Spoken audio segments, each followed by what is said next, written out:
자, 오늘 또 지구의 어떤 국제 정세를 살펴보겠습니다. 아는 건 없지만 주로 들은 걸로 좀 아는 체 해보겠어요. 우리나라는 이건 구글 어스라는 프로그램입니다. 요즘 위성 지도도 하나의 이제 컴퓨터에서 지구를 구현할 수 있기 때문에 최근 그 뭐예요? 옛날에 뭐 그 지구 시널이라고 해 지구 자체를 시뮬레이션한 그런 그 프로그램이 있었는데 게임 엔진으로요. 그래가지고 지구의 어떤 그 산악이랄지 지리적 정보가 형태, 이게 모양이 완전히 그 동일한 그런 그 게임 엔진이 개발된 적이 있어요. 그래서 이제 구글 어스가 이제 그걸 썼는지 어떻는지는 몰라도 그 회사의 어떤 그 엔진을 써서 이게 만들었는지 어땠는지는 모르겠어요. 그렇지만 요즘 그 비행 시뮬레이션이랄지 그런 그 지리 정보에 관한 그런 그 지오그래픽이랄지 그런 것이 완전히 그 컴퓨터상에서 구현을 할 수 있기 때문에 굉장히 그 이렇게 지구본을 굳이 사지 않고도 보다 더 정확한 인공 지도를 이성 지도를 받아볼 수가 있는 것이죠. 뭐 국제 정세를 또 이야기하는 데 있어서도 보다 그 시각적인 효과가 굉장히 크다고 볼 수가 있어요. 그래서 내가 사는 이제 목포 쪽입니다. 이쪽이 이제 외곽인데 이쪽이에요. 그래서 영산강을 끼고 이렇게 끼고 도는 용머리 영우 형태를 영산강이 영우 모양을 지니고 있죠. 그래서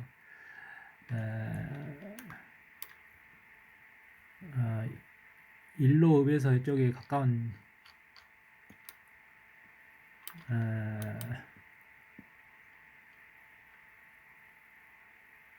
어디냐? 여기입니다. 여기. 내가 사는 동네가 여기요. 영산강, 여기 이제 영산강의 몽탄 대교라고 하는 데입니다. 이쪽에 보면은, 지금 현재 이제 이게 강변 도로가 공사 중에 있고, 자전거 도로가 이렇게 쭉 나 있는데, 내 운동 코스예요. 한강 고수부지를 달리는, 이렇게 되는 느낌이 나기도 하고 그렇습니다. 그래서, 하면 거의 입체적으로 볼 수 있죠. 이렇게 정보를 아주 훌륭해요. 그래서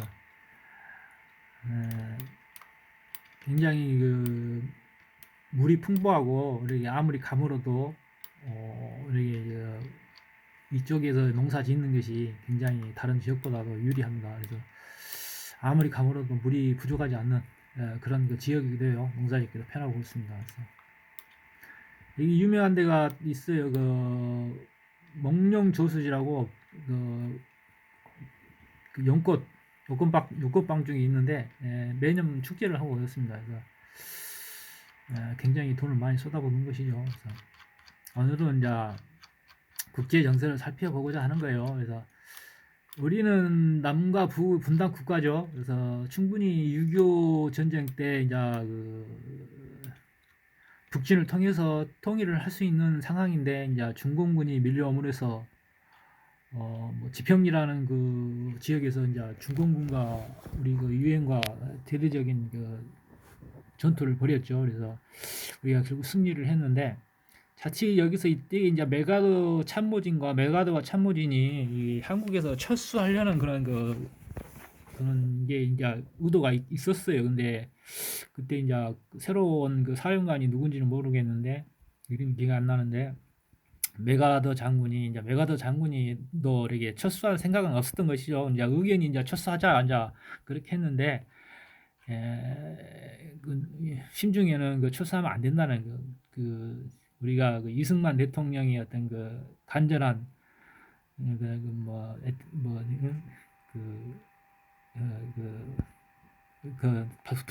간절한 부탁을 애면할 수가 없었던 것이죠.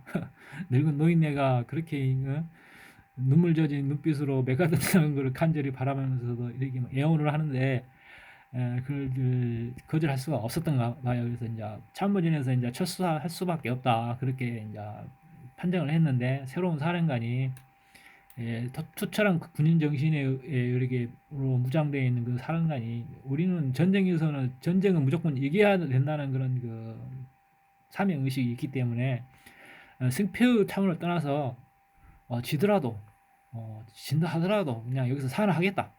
그런 죽음을 각오하고 전쟁을 벌여서 중공군을 몰아냈습니다. 그리고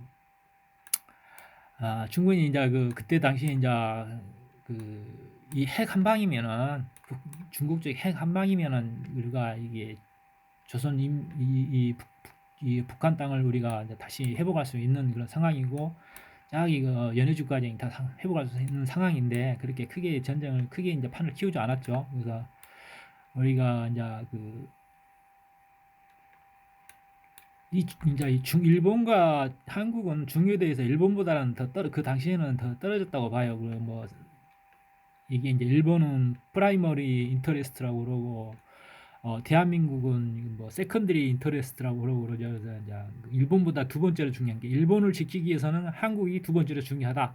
그런 이충근 박사의 이제 말대로 그런 논리죠. 그래서 지금은 일본보다 더 중요한 상황이 됐지만은 지금의 어떤 대한민국은 중국의 이제 패권 국가를 이렇게 방어할 수 있는 최적의 이제 요충지이기 때문에 지금은 이제 일본보다 더 중요해졌죠. 그래서 어떤 지정학적 위치에서 지금의 남한이나마 그다음에 민주주의가 이제 지켜져 있는 것이고 그렇게 이제 우리가 그때 당시에는 이렇게 이제 이쪽에 동아시아가 서로 이제 견제를 통해서 성장이 이제 이렇게 정체되도록 하나의 이렇게 이제 유도한 것이면은 지금은 어떤 국제적 정세가 이제 바뀌었죠. 그래서 이제 이 한반도의 중요도가 중요한 침투 경로가 되는 거기 때문에 미국이 일본보다 더 중요한 지정학적으로 중요한 그런 이치로 있는 것이에요. 그래서 지금 현재 이제 우크라이나와 러시아의 전쟁처럼 만약에 이제 그렇게 이제 중국의 어떤 비호화에 이제 북한이 전쟁을 일으킨다면은 과연 유엔이 이렇게 우리나라에서 도와줄 것인가? 우크라이나 상황을 보니까 뭐 그러지 않을 것이라고 하는 의견도 있지만 실질적으로 이제 우리나라는 그 상황이 좀 다르죠. 그래서 우리 문화가 이제 세계 속에서 한류라는 그런 형태로 여기 많은 인기가 올라가 있고 한마디로 한반도가 일종의 미인에 속한 거예요. 그래서 이제 쭉에서 이제 우리 타너 스님이랄지 뭐 경암유록이랄지 저기 도선비랄지 그런 데 보면은 이제 한국의 어떤 성장이 예고되어 있는 것이죠. 그래서 그동안 이제 계속해서 이제 고조선으로부터 비롯해서 계속 나라가 계속 어떤 이제 분리주의로 이제 계속해서 쪼개지고 지금 그래서 최종적으로 이제 우리 정치 상태까지 지방 분권화 그래가지고 뭐 풀뿌리 민주주의라 그래가지고 지자체 형태로 이렇게 계속해서 갈라지잖아요. 갈라치기가 계속해서 됐잖아요. 그래서 지금은 최종적으로 이제 가장 갈라치기 바닥까지 갔기 때문에 이제 다시 이제 통합부 형태로 다시 역으로 이제 나가는 시대예요. 그래서 다시 역으로 성장하면서 겪을 건 다 겪었으니까 모든 것은 이제 경험을 통해서 이렇게 성장을 하잖아요. 그래서 지금의 불행은 어느 세상의 행복이라 했듯이 개고생을 해본 사람이 고난의 행군을 해본 사람이 그 어려움을 안다 이 말이에요. 그래서 비로소 이제 그렇게 이제 몸세게 기억된 그런 역사 의식으로 이제 경험을 충분히 개고생을 했으니까 이제 어떻게 해야 된다는 방향성이 이제 제시가 되는 것이죠. 결국은 사람은 아무리 머리가 똑똑하고 이론으로 공부를 해도 몸으로 체득하지 않으면은 그게 이제 전환점의 발판을 마련하기가 좀 힘든 것이죠. 그래서 결국은 무엇을 하든 간에 개고생을 해야 된다 한 번쯤은 그렇게 이제 말할 수 있는 것이에요. 그래서 우리가 북한과 통일은 이제 필수적인 것이기 때문에 이렇게 이제 군사적 충돌에 의해서 이제 이렇게 통일은 할 수가 없는 것이에요. 그래서 북한도 이제 가장 최악의 상태까지 이제 가봤기 때문에 뭐 고난의 행군이랄지 지금도 현대도 어렵지만은 그들의 오히려 우리 대한민국의 좌파 경향을 더 싫어하는 게 어떤 탈북민들이나 이렇게 그런 사람들이 싫어해 부르고 이렇게 북한 민중들도 대한민국이 좌파 작용화되는 것이 굉장히 싫어합니다. 그리고 그런 지금의 어떤 문재인 정권 하에서 대한민국을 자기화시켰던 그런 인물들을 여의주시하고 있어요. 그래서 비록 자기는 이제 어떻게 이제 뭐 쿠데타를 한다거나 발언해서 이렇게 이제 지금의 김정은의 정권을 이렇게 뒤엎지는 못하고 있지만은 힘이 약하니까.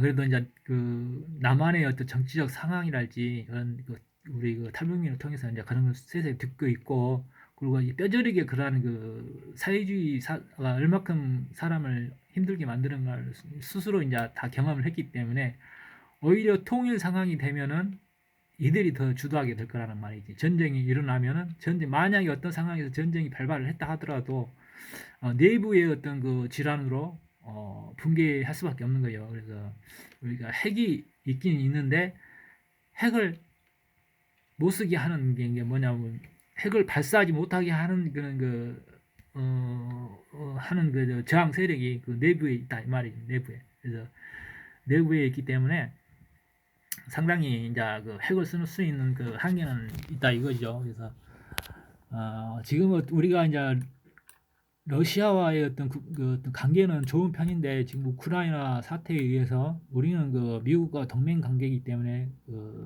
미국의 경제 제재에 이제 다른 척은 해야 되죠. 그렇지만은 그게 이제 또 뭐 푸틴이 하는 말은 뭐 한국도 이제 용서하지 않겠다 그렇게 말을 했지만은 그게 정치적 쩔일 수도 있는 거예요. 그리고 우크라이나 같은 경우는 뭐 누가 이기느냐, 결국은 이제 러시아의 의도대로 갈 것이라고 보는 거예요. 그래서 우크라이나도 이제 자기 나라는 자기가 지키겠다는 그런 의지로 국제의 어떤 군사적 지원을 받으면, 군사적 지원을 받지 않지만 좀 물리적인 그런 지원을 받아가면서 군수 물자를 지원받아가면서 이제 저항을 하고 있죠. 그래서 어떤 상태, 어떤 상황에서 이제 합의점에 이제 협상에 이제 협상 테이블에 나올 거라고 봐요. 그래서 우크라이나도 러시아를 상대로 이렇게 끝까지 전쟁을 끌고 나간다는 것은 설치적하니 해서 이제 힘든 것이죠. 원래 이제 전쟁이란 것은 다 돈으로 하는 거기 때문에 우크라이나도 그렇게 이제 할 수가 없어요. 러시아는 이제 자급자족이 가능한 나라이기 때문에 아무리 이제 국제사회에서 경제 제재를 한다 하더라도 자급자족이 가능한 나라이기 때문에 최악의 상한가는 가지 않겠죠. 그래서 지금 현재 이제 크림 반도를 러시아의 땅으로 인정하는 것과, 여기에 국민 전체가 90% 이상이 러시아 말을 쓰고 있고, 러시아에 이제 완전히 러시아화 돼 있기 때문에 우크라이나가 이제 크림 반도를 러시아 땅으로 인정하고, 일부 그들이 원하는 EU 가입이랄지 그런 거에 대해서 포기한다면은 우크라이나의 중립국으로서의 인정을 하고 군사적 어떤 물리적인 것을 이게 철수하겠다, 이제 그렇게 이제 어떤 타협을 하겠죠. 그렇지만 우크라이나가 자국의 어떤 군사력을 독립 이후에 군사력을 이렇게 축소시켜 갖고, 그리고 구소련 당시에 굉장히 많은 군수 물자들을 어떻게 폐기시키고, 그리고 핵미사일도 이제 러시아의 어떤 시스템에 다룰 수가 없어서 폐기시켰기 때문에 결국은 이제 스스로가 자충수를 둔 경우죠. 그리고 이제 그걸 충분히 이제 다른 EU 연합이랄지 그런 데 지켜줄 줄 알았는데 그렇지 못하고 스스로가 어떤 군사력을 축소시킴으로써 당할 수밖에 없는 그런 우를 범했다고 볼 수가 있는 거예요. 그래서 누구도 자기 나라는 자기가 지켜야겠다는 의지가 있어야지 누가 도와줄 것이라는 생각을 하면 안 되죠. 카자흐스탄 같은 경우는 탈리반을 물리치기 위해서, 카자흐스탄이 아닌가? 저긴가? 어디야? 아프가니스탄은 탈리반을 물리치기 위해서 이제 9.11 사태에 의해서 이제 탈리반을 옹호하니까 이제 미국의 어떤 미국의 이제 군대가 이제 주둔해가지고 20년간 싸웠지만은 그 아프가니스탄에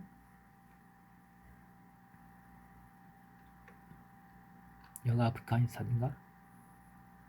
어,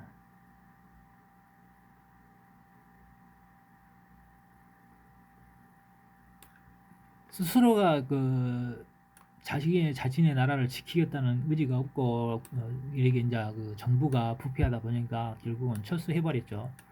그래서 이제 탈레반에 의해서 다시 정권이 정복이 되고 뭐 사회주의 탈레반 사회주의지.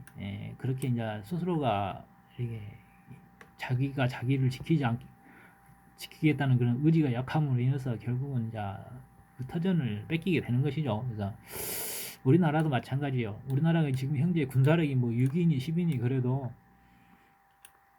굉장히 요즘에 최근 들어서 그중 꼭 그 미사일 규제도 이제 해제되고 군사 무기 분야에서 굉장한 발전을 이루고 있죠. 뭐 이제 뭐 우리가 뭐 잘해서 기술이 좋아서 좋은 무기를 개발하고 있다 하지만은 그게 이제 은연중에 이제 그 미국의 도움이 없이는 할 수가 없는 거예요. 그래서 그런 그 요즘에 KF-21이라고 해서 뭐 스텔스 5세대에 버금가는 스텔스 기술로 이제 만들고 있다고 그러고 그리고 이제 그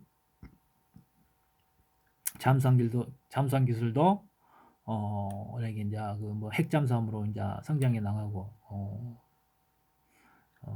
정말적 단계에서 보복 능력을 키울 수 있는 그런 그 군사력을 계속해서 유지해 나가고 있는 것이에요. 그래서 우리가 분단 국가이기 때문에 그렇게 군사력을 유지할 수가 있는 것이지 분단 국가가 아니었다 하면은 조금 더 못했겠죠. 그래서 이제 그러한 그 군사 무기 발전이 오히려 군사 무기를 수출할 수 있는 방산 무기를 수출해서 수익을 창출할 수 있는 그런 그 계기도 마련하게 되었고 그 덕분에 이제 군사력 분야에서도 또 성장할 수 있었고 굉장히 이제 그 앞으로의 어떤 대한민국의 운이 이제 계속해서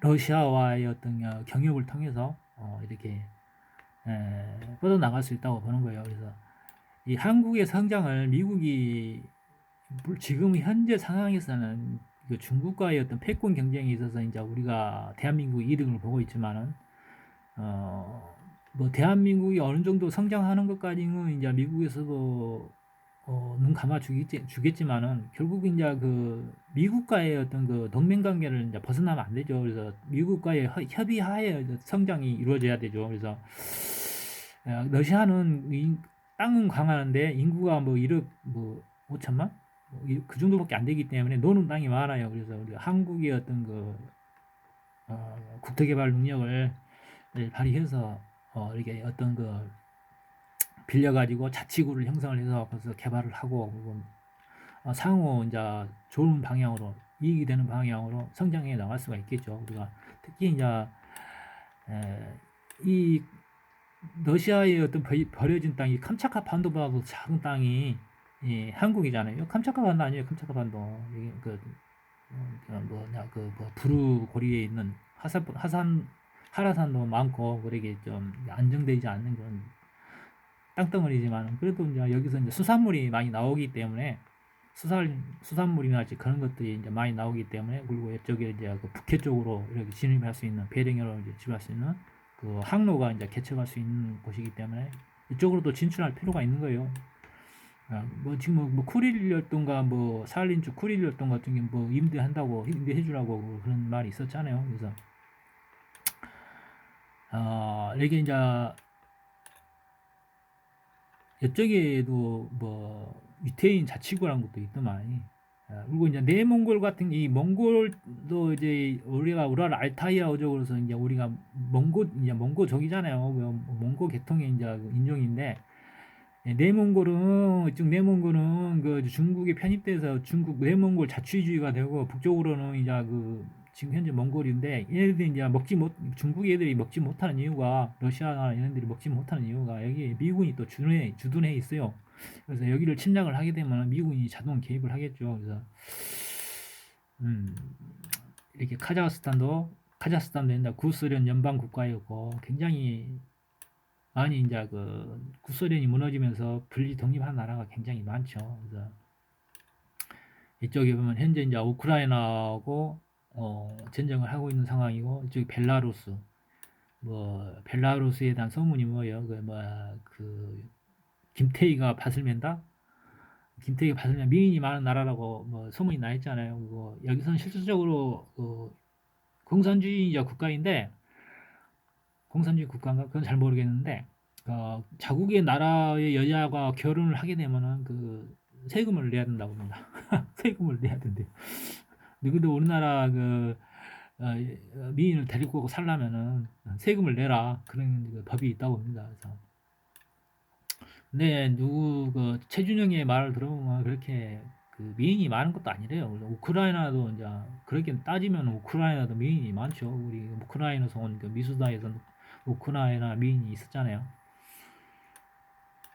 이쪽에 이제 카자흐스탄도 이제 구소련의 하나 연방국이었는데 독립을 해가지고 이제 러시아어도 쓰고 뭐 어쩌고 쓰고 그러는가 봐요. 그래서 굉장히 이제 여기 사람들은 반중 심리가 굉장히 강하답니다. 그래서 그리고 단군 신화를 가지고 있고 그렇다고 그래요. 그래서 우리가 중앙아시아를 토대로 이렇게 뻗어나갈 수 있는 하나의 이제 경로가 형성이 된 거예요. 그래서 어, 이쪽에 이제 이집트가 여기 있고, 이집트가 이쪽이잖아요. 그리고 여쪽이 이제 이스라엘인데, 이스라엘의 어떤 그 고대 문명의 발자취가 이렇게 텐산산맥, 천산이라고 하는 네, 기독교 보면 아브라함의 자손이라고 그러잖아요. 그래서 우르라고 하는 이렇게 그 어떤 이민족의 어떤 그 이동 경로가 천산에서 저기 우르라고 하는 메소포타미아, 티그리스와 유프라테스가 여기인가?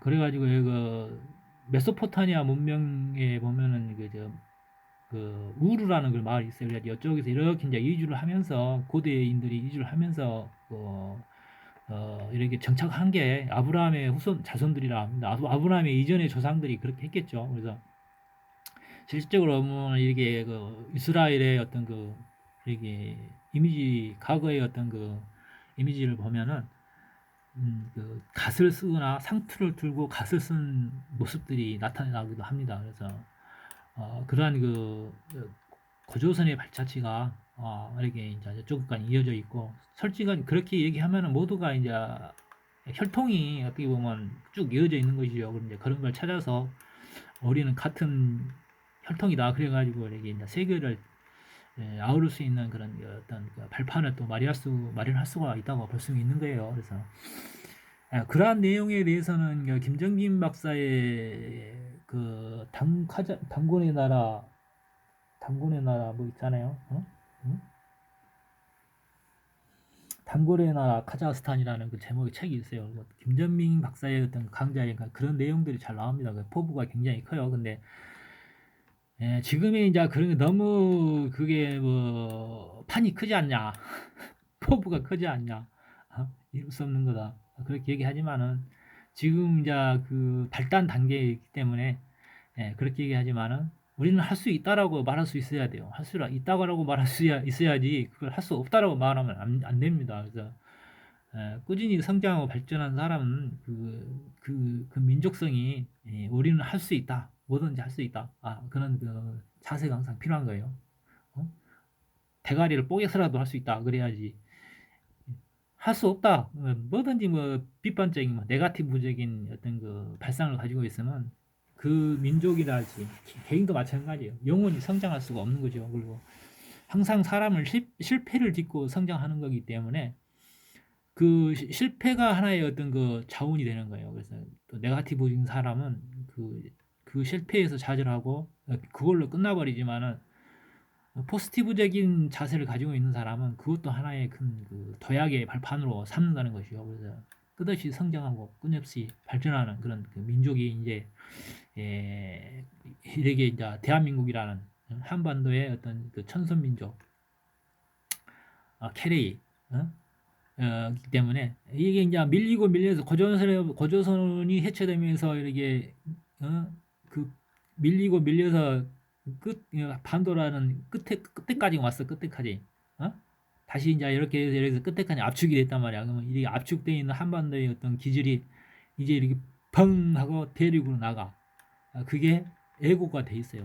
이게 이제 지금의 이제 문재인 정권이 끝나고 이제 그 정상 궤도로 나라가 이제 나가기 때문에 이제 앞으로의 어떤 그 미래의 제시적인 그러한 그 내정돼 있는 한국의 역사가 이렇게 중국이라는 대륙을 통일을 하고 그리고 지구에 이제 평화를 가져올 수 있는 이런 전쟁에 의해서 종말을 맞이할 수 있는 지구가 리셋이 될 수 있는 그런 상황에서 그걸 종식시키고 지구의 평화를 가져오고 전체 이제 이 지구에 이제 국한되지 않고 그 힘이 하나로 합해서 우주로 나갈 수 있는 우주 개척 시대가 대항해 시대가 열릴 거라고 보는 거예요.